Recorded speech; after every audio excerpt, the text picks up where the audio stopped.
পার্বত্য রাঙ্গামাটির সাজেক ভ্যালি থেকে ফেরার পথে পর্যটকবাহী একটি জিপ গাড়ি পাহাড়ি খাদে পড়ে গেছে। শনিবার সকালে সাজেকের হাউসপাড়া নামক এলাকায় এই দুর্ঘটনা ঘটে। এতে 10 জন পর্যটক আহত হয়েছেন বলে জানা যায়। ওয়ালটনের পণ্য কিনে জিতে নিতে পারেন নগদ 20 লক্ষ টাকা। Double million offer! Walton fridge কিনে পেতে পারেন 20 লক্ষ টাকা। রয়েছে কোটি কোটি টাকার নিশ্চিত উপহার। স্থানীয় সূত্র জানায়, তারা সাজেক ঘুরে খাগড়াছড়ি ফেরার পথে জিপটি নিয়ন্ত্রণ হারিয়ে 30 ফুট নিচে পাহাড়ি খাদে পড়ে যায়। এতে চালক সহ 12 যাত্রীর মধ্যে 10 জন আহত হয়েছেন।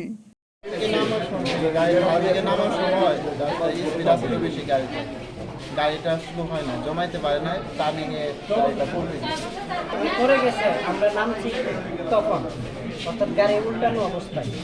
তারপরে এখান থেকে তাদেরকে টেনে তোলানো হয়েছে এবং কন্ট্রোল রুমে কল করে যোগাযোগ করা হয়েছে। তারা আসার আগ পর্যন্ত আমরা ওয়েট করছি। দেন আমাদের জিপ গাড়িতে তাদেরকে 5 জনকে সাথে নিয়ে আসছে। আরেকটা গাড়ি পরবর্তীতে 5 জনকে নিয়ে আসছে। গাড়িটা অনেকের অনেক ব্যথা দিচ্ছে, মানে ফিট মানে না, মানে জায়গায় জায়গায় পোলা মানে যাওয়ার সময় ই পাইছে, মাথায় পাইছে, জায়গায় এইটা মানে টুকিটাকি পাইছে। আবার ডালুটার সময় মাঝখানে বন্ধ করে দিচ্ছে, মানে তেল আসছিল না। গাড়ি ট্রেন থেকে গাড়ি নিয়ে গেছে এরা 1 লিটার তেল না, আমরা তেল দিয়ে চালিয়ে নিয়ে গেছি। তারপরে আমার এতে কাউন্টার টাকা তো রেখে গেছে, আমাকে ফিরে দেওয়ার টাকা দিচ্ছি।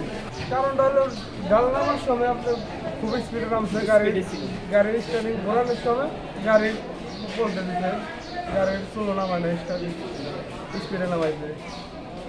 এর লিগে মুসার আসলে টার্নিং আসলে ওই টার্নিং ধরার বলতে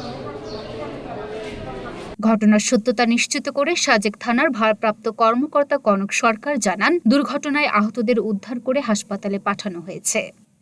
খাগড়াছড়ি আধুনিক জেলা সদর হাসপাতালের RMO রিপাল বাপ্পি চাকমা বলেন, সাজেকে অ্যাক্সিডেন্ট করে 10 জন লোকে আমাদের এসে ইমার্জেন্সিতে চিকিৎসা নিল। তার মধ্যে হচ্ছে একজন একটু গুরুতর আহত, তাকে আমরা চিরঙ্গে রেফার করে দিব বলে চিন্তা করছি। আর বাকি 9 জনকেই এখানে চিকিৎসা দেওয়া সম্ভব।